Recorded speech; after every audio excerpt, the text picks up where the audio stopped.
Well, welcome back to another episode of the Rebel Love podcast. Today, I am super excited and honored to be speaking to a really dear friend of mine and editor-in-chief at Rebel Love, Mr. Michael Harman. Hi, Michael.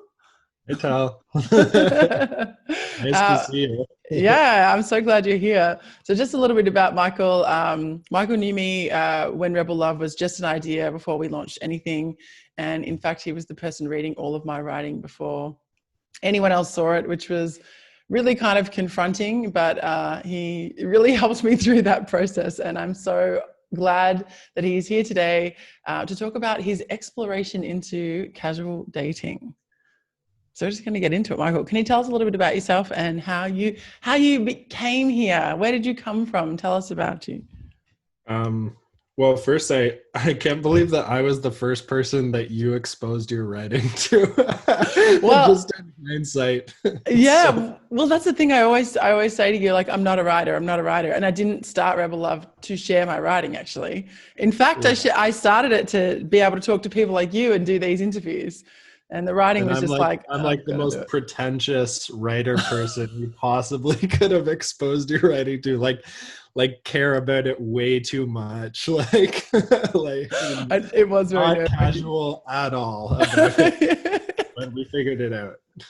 We did. Well, that's the thing. I was like, well, if Michael can read this and be like, yeah, you should still do it, then I was like, okay, cool. I must be onto something. Yeah. A bit about me. I mean, my function, I met you at the bar. Working at Kaylee Cottage, and I've been doing that kind of stuff for the last 5 years, just odd jobs, making it work. But writing is, like, as you know, it's my sort of primary passion. And for most of my adult life, that's been in front of everything else, to a fault. But in terms of the dating, because I know, that's what we're going to talk about. Like, one of the things I was writing about to you recently was my lineage as like what's been termed a serial monogamist.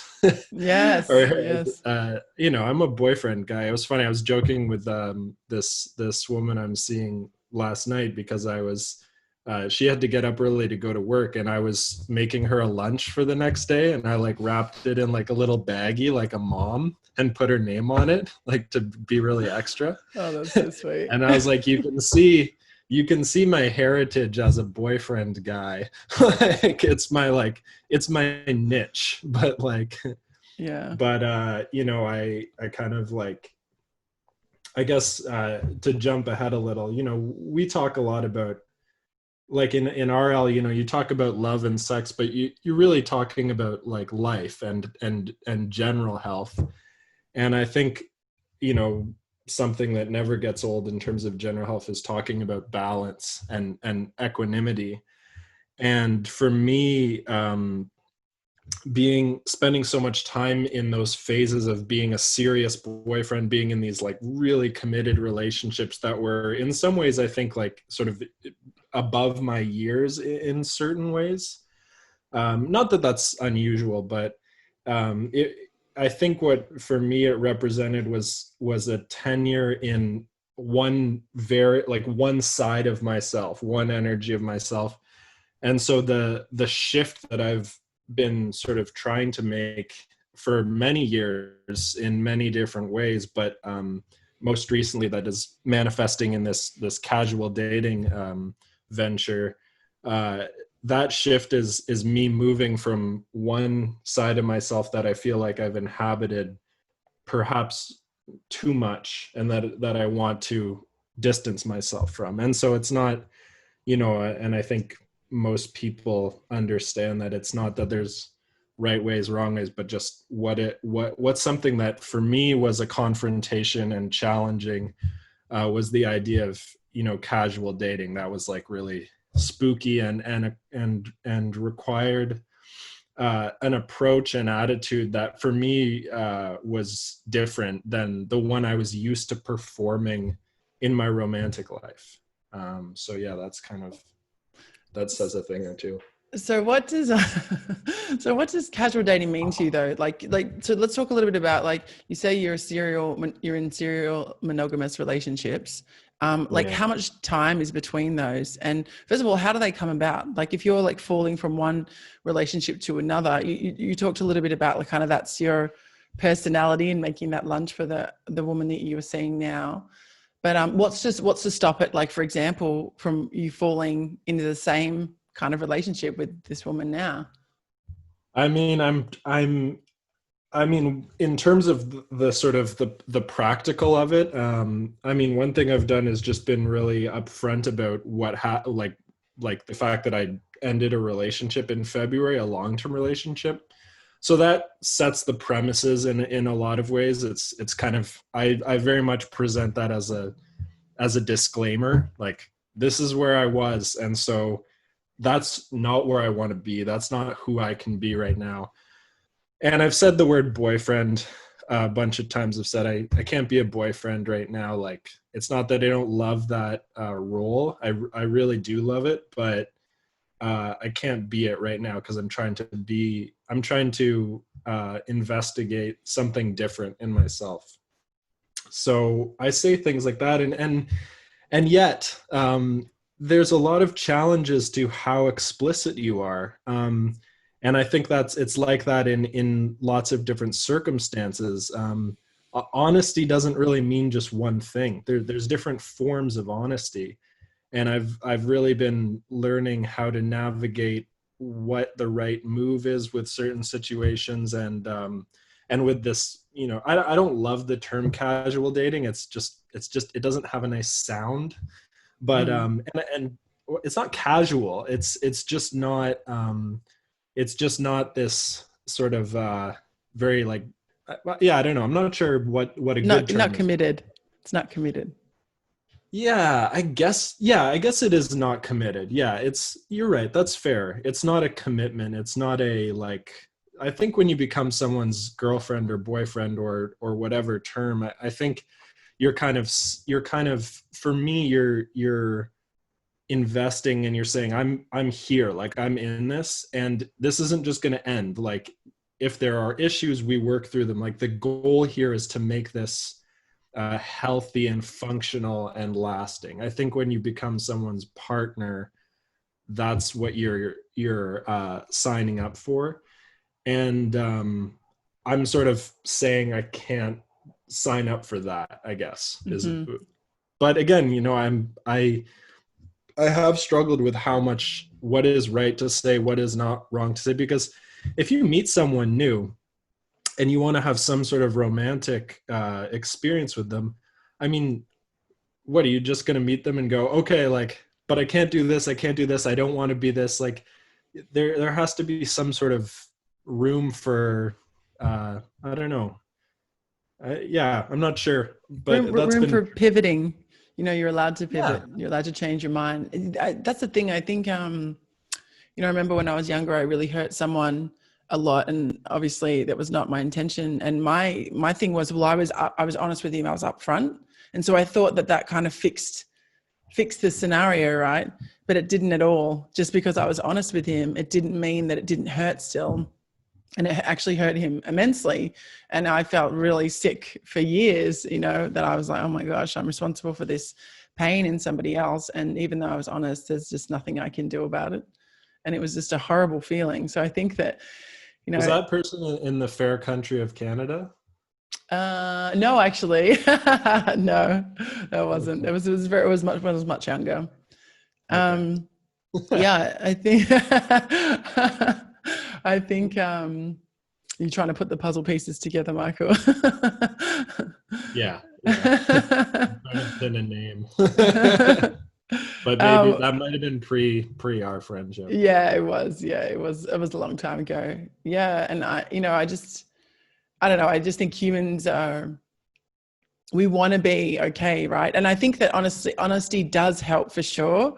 Like someone, for example, if someone's going to leave you, rather than cheat on you, just being upfront about it, it doesn't kind of make it hurt less, but it helps you kind of process it more, I think, because that's a good way of articulating it. I agree with that.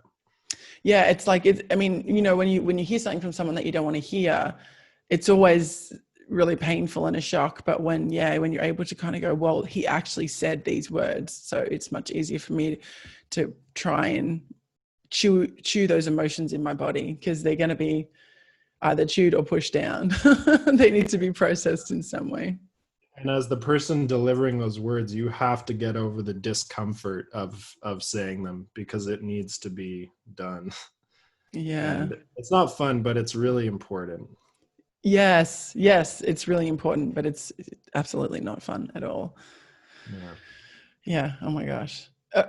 Well, I'm not one to drag a relationship out ever, like, and that's happened to me a few times. Like, I do, when something needs to be said, and I don't know, personally, it's like compulsive. I have to say the thing, because, if you don't, it's horrible. Like, yeah, and you're kind of prolonging, you're putting off somebody else's pain to ease your discomfort.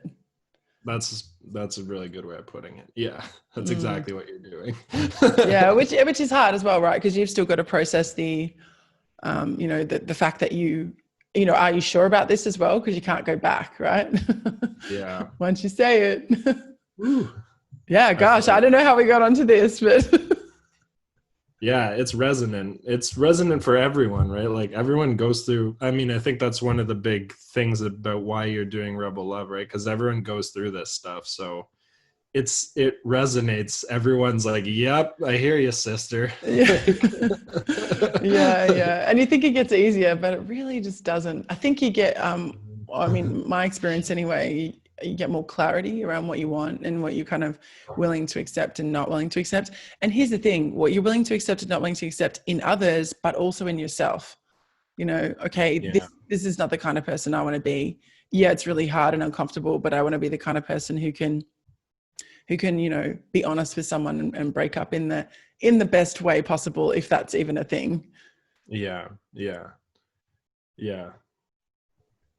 I agree with that. So you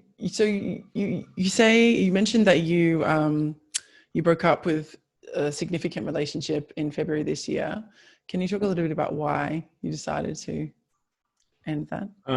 I think it has a lot to do with what I was saying at the beginning about just having been it's weird. It's not easy to put into words, but having been, I think for me, the way I understand it is having spent so much time in one mode of myself, which I don't have any negativity towards, but you start to recognize when something becomes just a place of safety for yourself. And it was really hard because the relationship was really wonderful and just really, yeah, there's no other way to put it. It was a great relationship. And so there was no easy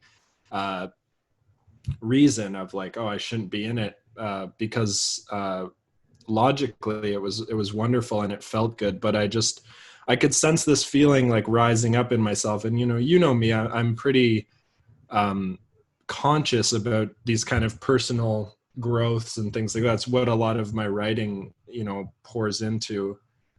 And so I think I'd felt that welling up for a while, this concern that I hadn't spent a chapter of my life being this other side of myself. I hadn't really confronted it. And a lot of it had to do with some idea of masculinity, I think. And I just knew that if I didn't address that properly, that it would just kind of fester in myself and thereby fester in the relationship. And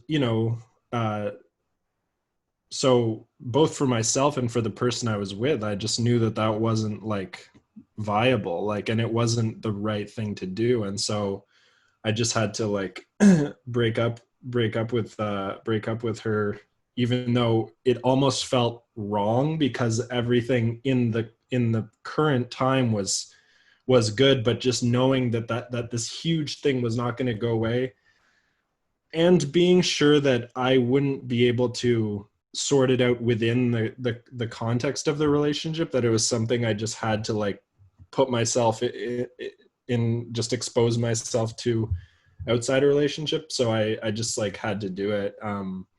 Because ultimately, you know, you do want to, I at least want to have a, you know, a marriage in some form or another, perhaps not a marriage, but a marriage of some sorts, with someone, and so you want to go into that just like you'd want to go into parenthood, knowing that you're healthy, and that you're comfortable with yourself, and that you've taken care of as many of those little pockets of insecurity or uncertainty that you can. And you know, yeah, so I knew that that was a big thing that I think I needed to like really look into before I like gave myself to someone ultimately, which I was beginning to feel was going to happen with the person I was with, or could happen. Right. So that's why I ended it. Mm-hmm. And also, just to give a little bit of context, how old are you? I'm 26. Yeah, and just mention that because I feel like, you know, I felt that time that I needed to explore as well. And I, you know, the panic, I remember somebody kind of wanted to be in a relationship with me, you know, in my early 20s. And the panic that came up for me, I was just like, no, there's a whole world out there. I have to like go and see and explore, and, you know, who knows what will happen. And, you know, and I just couldn't, yeah, I don't know how else to explain it except for panic of being tied down to one person when there was just this enormous world that I hadn't seen yet, and the possibilities that I hadn't Yeah. explored yet. Well, and that was the same impulse for me. I think the only difference is for me, it wasn't necessarily a cause of excitement. It was more a feeling of, I mean, that scared me, but it was something that because it scared me, I knew it was something that I had to like look into, you know. I was like, oh, that scares me. Okay, that's a sign. Like, like, Mm-hmm.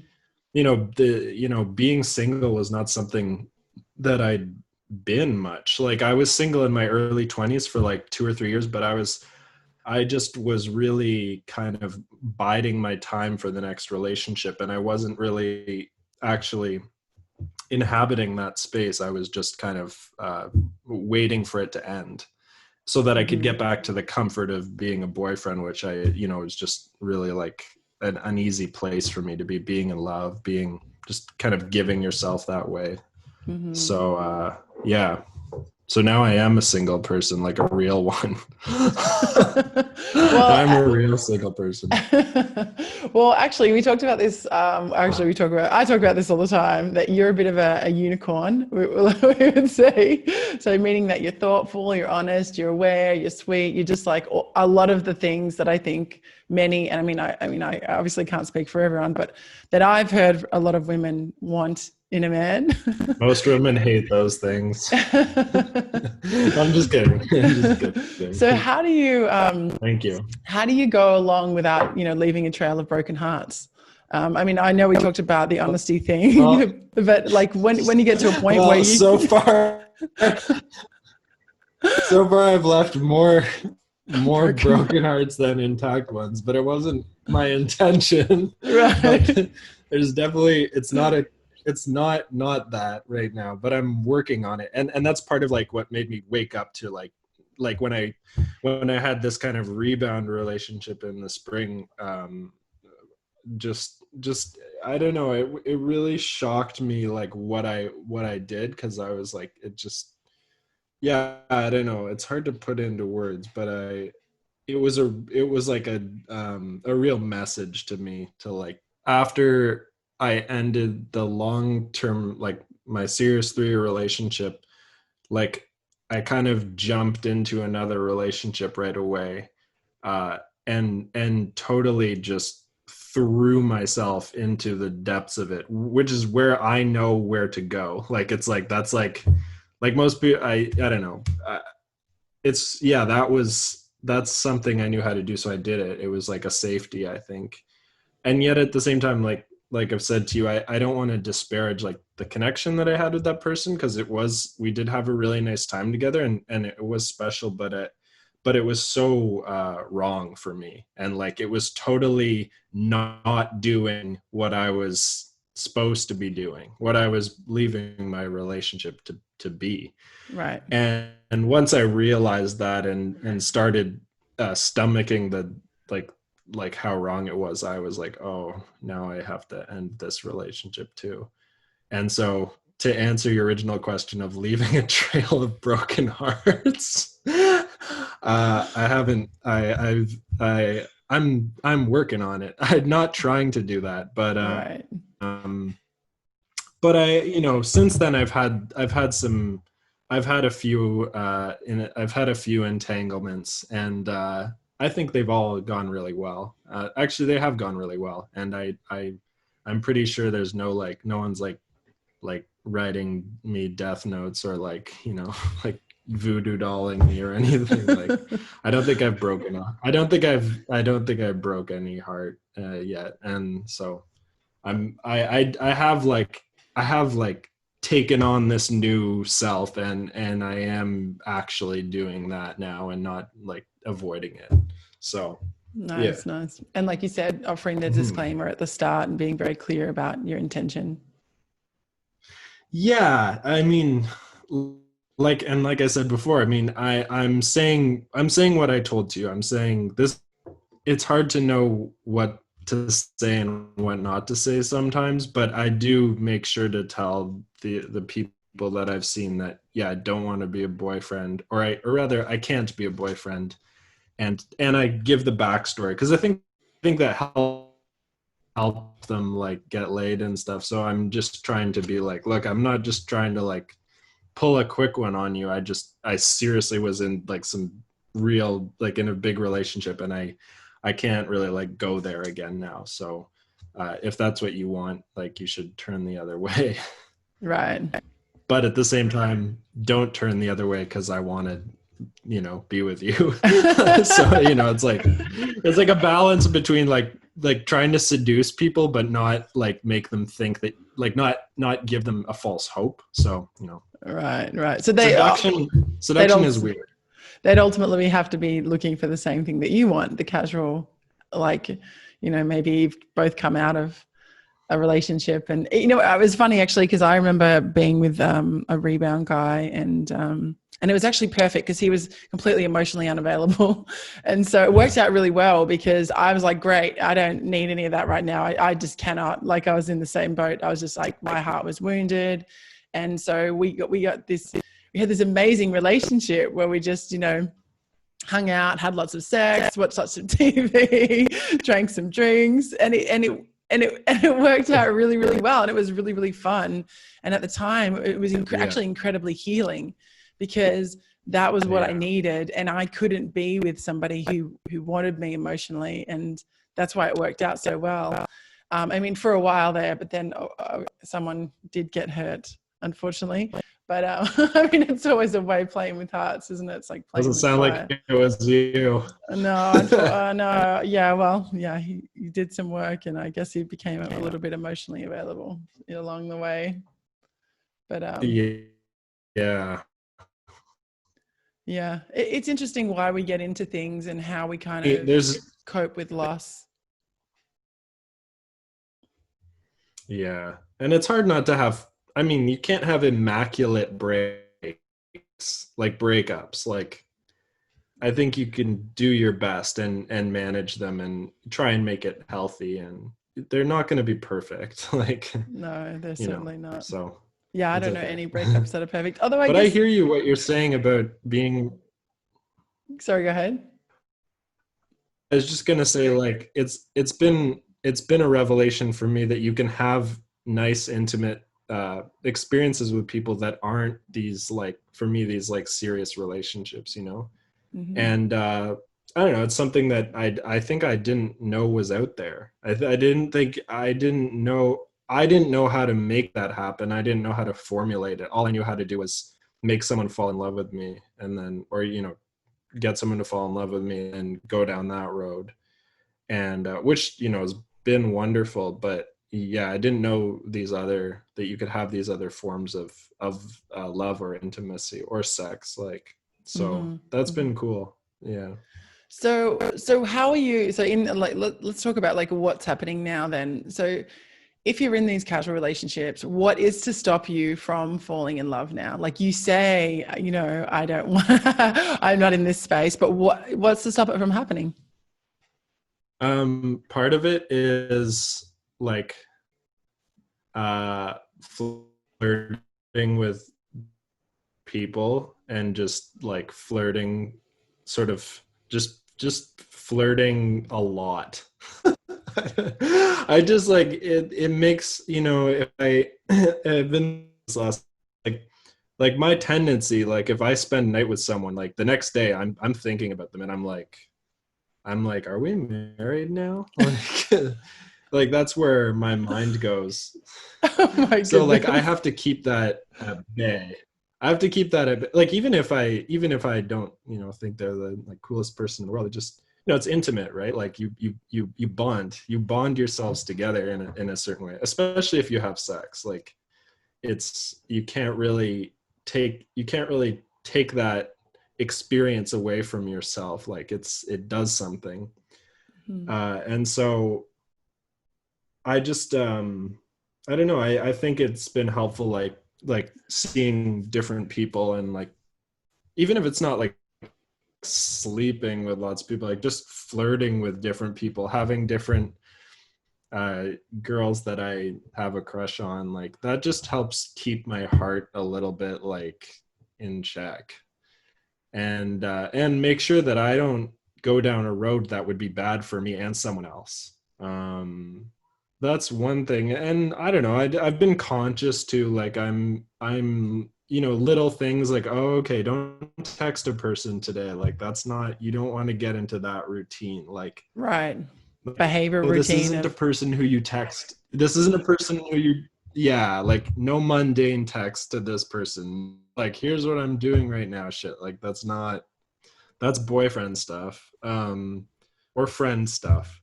So just like, I don't know, I guess just being conscious. I don't know if that there are like really measurable like checks that I'm, yeah, there's not, I don't have like a checklist of like, this is how I don't get into a relationship again, but just being conscious, right? And like and little, you know, and little things like the thing I was saying to you, not texting someone too often, that makes a difference. Not seeing someone too often, you know, not not not back to back days are a little bit unsafe. Like you right. gotta you gotta like give each other some space so that you don't like start to, otherwise your bodies are gonna start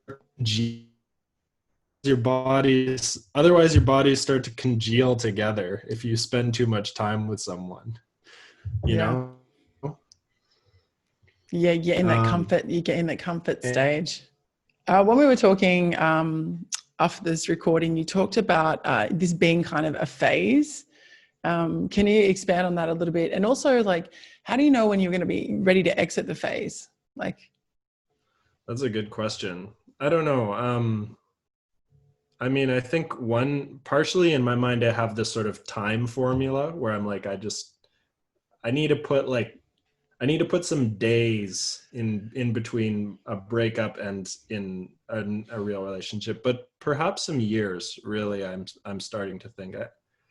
I think yeah. I mean, I know that that's there in myself. You know, like I know that that boyfriend self is there, so I don't really think I need to be in a rush to like go back to that right now. I think I should probably put it on ice for a little while, and I don't know, and see. I don't know. Maybe I meet someone who I just can't avoid, who's just unbearably, who I'm just unbearably in love with or something. But for now, indefinitely, and in terms of phase, like, you know, everything we do is in phases, right? Like, you know, we're like the cycles of a moon. Like you just you go through different periods, and I don't know, like that's just how it is being a human being, like and it's important to keep those movements happening, I think.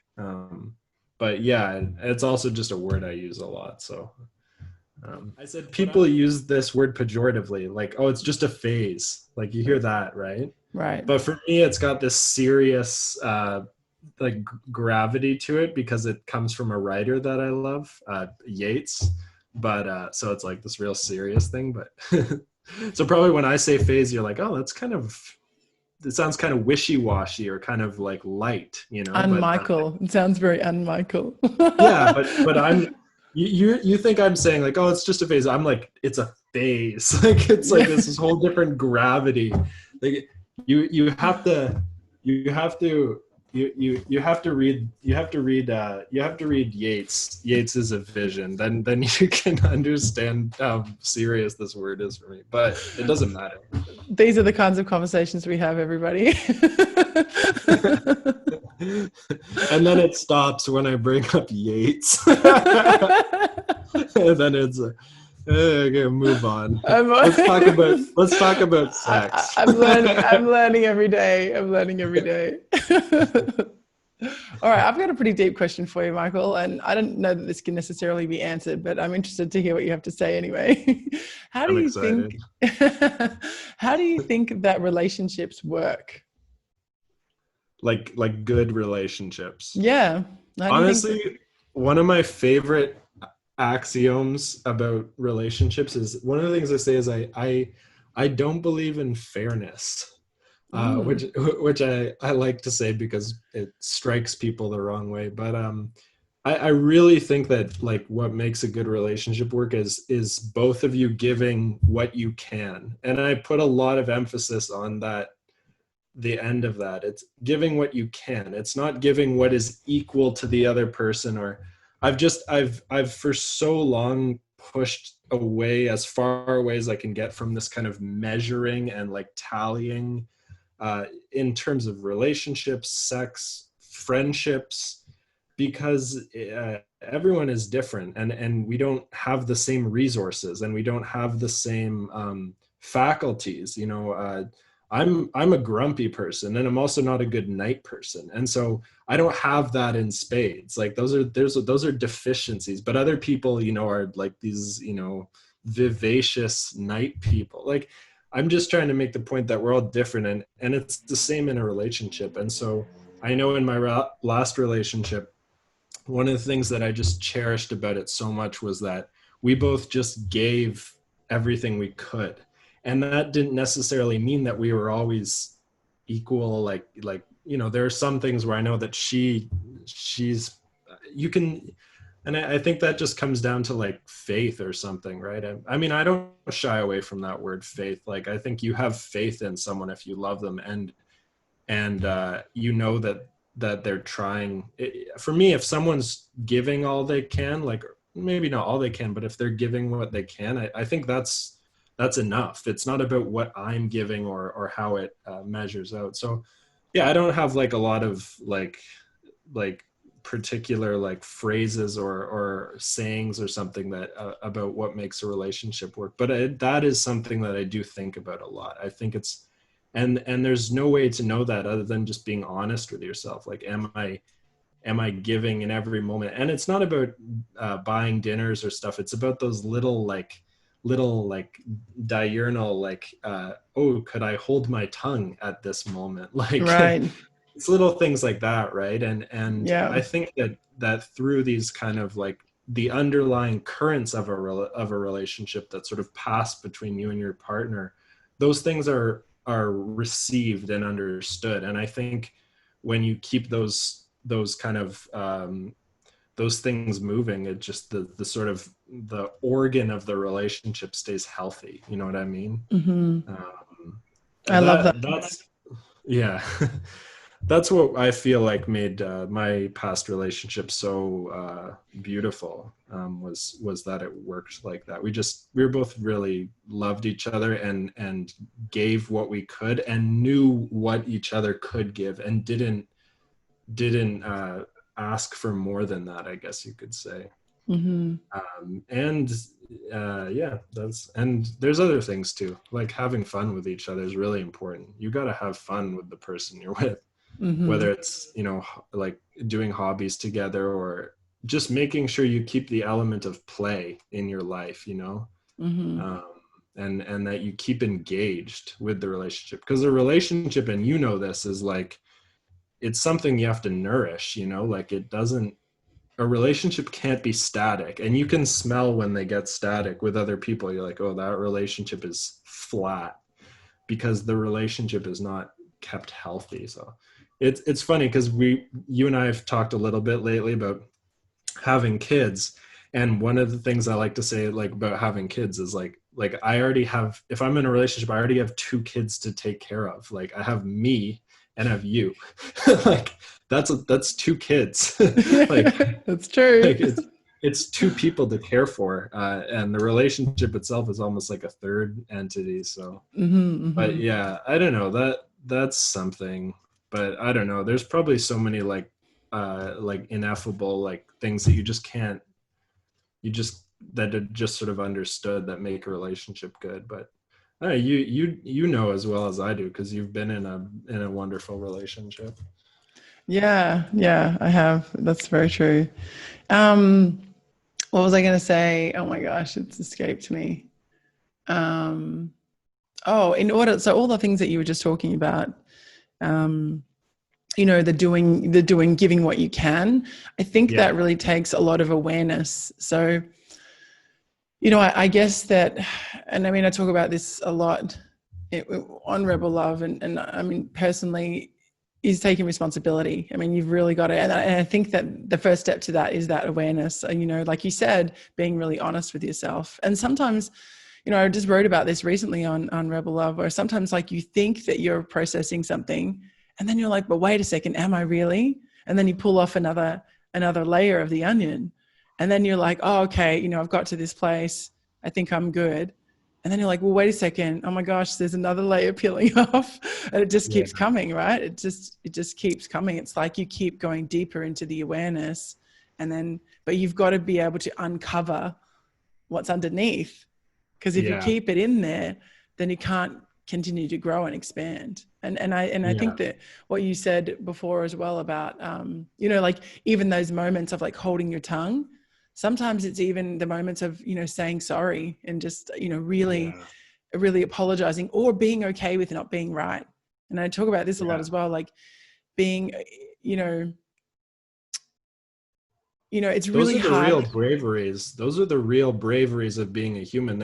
It's not, and especially with guys, like there's a lot of guys who would take a bullet for you, but they won't hold their tongue like when they need to, or they won't listen. Like those are real courages. Like those kind of things that you're mentioning here, those are real. Those things take heart. Like, those are like braveries of the ordinary, and they matter more than anything in my mind. But sorry to interrupt it. I'm agreeing with you for sure. I totally agree. They matter. And it's interesting as well, like when you think about love, I mean, I obviously can only speak for myself, but you think about the little things, it's those things, and the looks. I remember when like one of my ex-partners would look at me, like he didn't even have to say he loved me because I could feel it. It made me cry. That's very tender. It is very tender. And I think that, I'm not really sure where that comes from. I'm not sure where the moment of that explosion of energy and mingling kind of like locks in and is just like, wow, this is it, and then being able to keep that energy alive, like you were saying, with the play and with the, because you can feel when relationships go flat, but when can we pinpoint that moment? If we could pinpoint that moment, then, but I think that like it's got to breathe. The relationship's got to breathe, right? It's like it's got to keep pulsating like a heart. If it stops, then it dies. I like that tangent a lot. Yeah. Anytime you compare things back to the body, it's a pretty good metaphor to go for. Like it. Yeah, it is like a body. Yeah, that's sage wisdom. But when you're talking about it, I mean, because you could feel the way you were talking about it, you're exuding so much energy, and the whole thing you're talking about is just to do with like these chemistries and these electricities that are just really like kind of like, they're tough to talk about, but they're really amazing. they're I mean, I'm amazed thinking about them.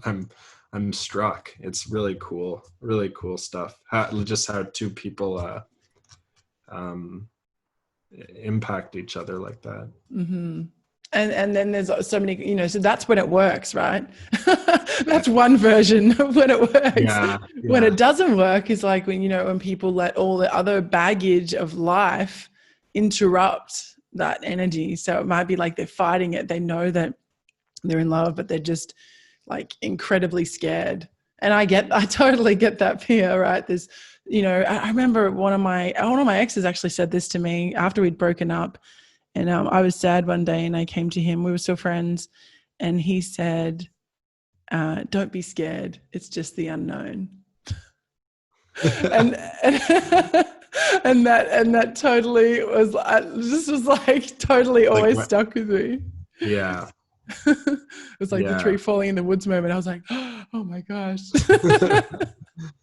Yeah. And it's crazy in relationships too, because you can have those moments where there's just a void or like some sort of barrier between you and person, and then one person braves to like break it and, you know, apologizes or puts a hand out or something, and then everything floods back in. Because, you know, I've been thinking before about like when you walk down the street and people always look at each other so dark and serious and sinister, and then sometimes if you smile at someone, you just evoke this reaction of like the person, just a smile like comes out of them in response, because we all want to be opened up at all times, but we're like concealed and afraid and worried about our other people's judgments of us. Mm-hmm. And we're worried about their judgments because we know firsthand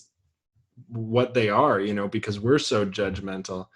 And so there's just this constant stingy fear. And then you just like, sometimes you pass someone and you're in a good mood and you just, you know, you give a smile and they're just like, oh, it's like they just fall into that. Like, so it's such a relief. It's like, oh, I can let go. Like, mm-hmm. And it's crazy to share those like extremely intimate moments on the street with like some dude that you pass and like say good morning to or something.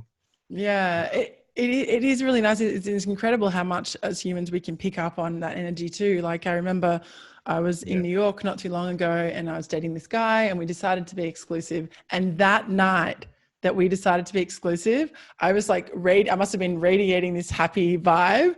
And I got picked up by three different men in one night. And I was like, oh my gosh, all I needed to do was commit to somebody. And then all of a sudden, all of these guys come out of the woodwork. And I think it was just like, I was in such a happy place in that moment that, you know, it was showing.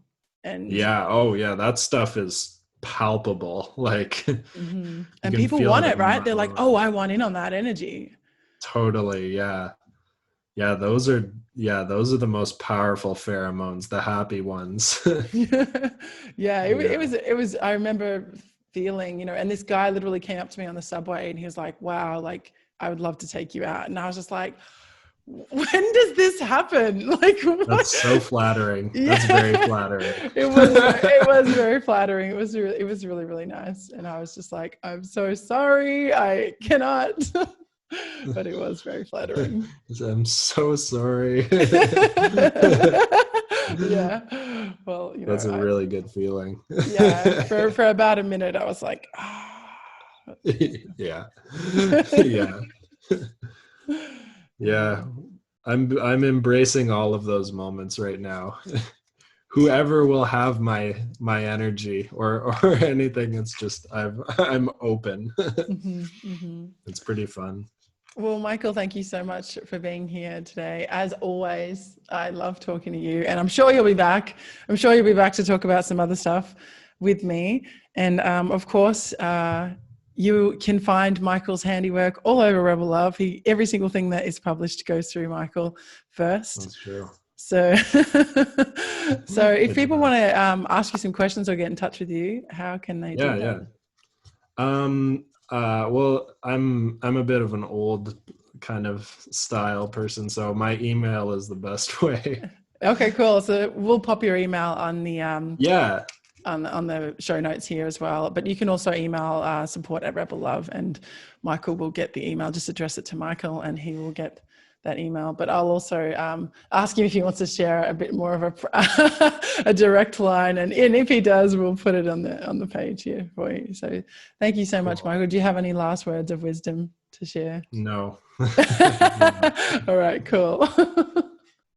Thanks, you. Tal. Nice to talk to you. You too, always.